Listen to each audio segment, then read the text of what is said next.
Today guys, we're going to be making some tapas. Now, a lot of you were trying to guess what we were making when I posted the little comment. Some of you got it right, some of you didn't. Well, most of you didn't. But today we're going to be making some chipirones a la Andaluza, or fried calamari in the Andalusian way. So guys, if you do happen to enjoy this video, then be sure to give it a like and don't forget to give it a share as well. And well, don't forget to subscribe if you haven't done so already.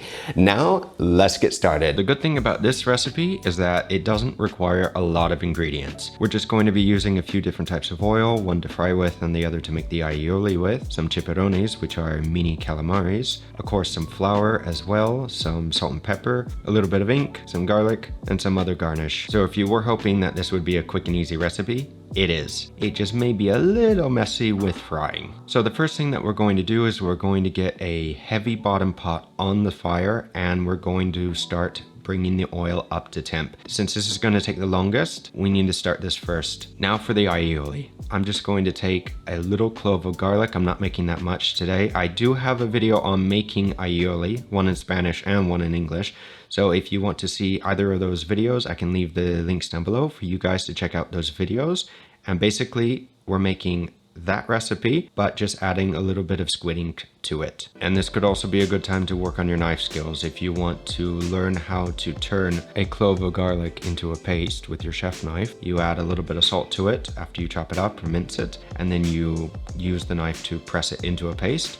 Or an easier method is to actually take a microplane and turn the garlic into a paste instead of having to use your knife. It's actually faster and you don't damage the blade of your knife. So for me, it's a better option. Now, some say that traditionally aioli is made with no egg yolk, and if you don't want to add egg yolk, that's fine.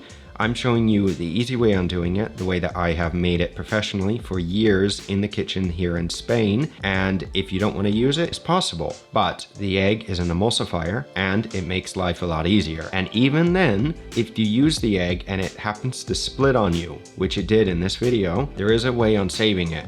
And it's a very easy way. You just remake another dressing, a smaller portion until it starts to emulsify. And then you add the old split sauce back into that. Now to finish this aioli, I'm going to be adding a decent amount of squid ink. You need to be careful when doing this. Again, make sure that you don't wear anything stainable, especially no white clothes. And the recipe and all the amounts will be down below in the video's description. And then of course to finish it, just give it a taste, add a little bit of salt, and you're done. Now one quick thing about the squid ink, this is something that I'm just adding. It's not a necessity. Squid ink will impart a little bit of a different flavor with the aioli. It does have a flavor to it. Now for the little chipirones, or little chippies as I like to call them. These are little squid. More than likely, you won't be able to find these fresh. Frozen is okay, but you do need to get the smallest ones that you can find. And these are also pretty much pre-cleaned. When you get a little chipirone, if they're intact, if they're small enough, you don't have to clean them. If they're this size, you need to separate the head and the body.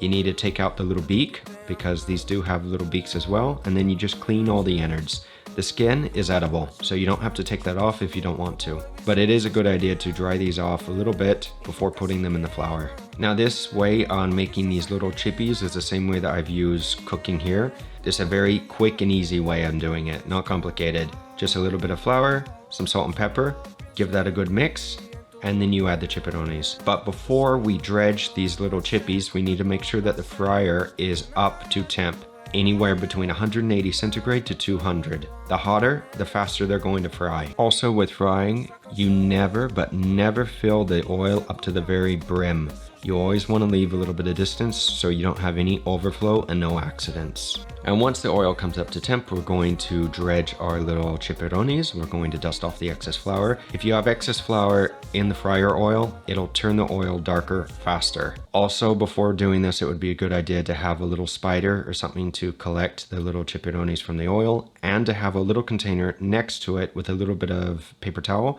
to dry them off. Fry these for several minutes until they start to float. If they don't have enough color on them, then leave them in the oil a little longer just to get a little more color, because you want them more or less golden brown. Now we're going to remove these, shake off the excess oil, and put these on the little tray that we've set up. And as soon as they come out of the oil, it's important to sprinkle them with some salt. Otherwise the salt will not stick to them. Now I'm going to take a little lime, I'm just going to give it a little roll and cut these into wedges. This is for a little bit of garnish. And then we're finished. All we have to do is plate. How easy.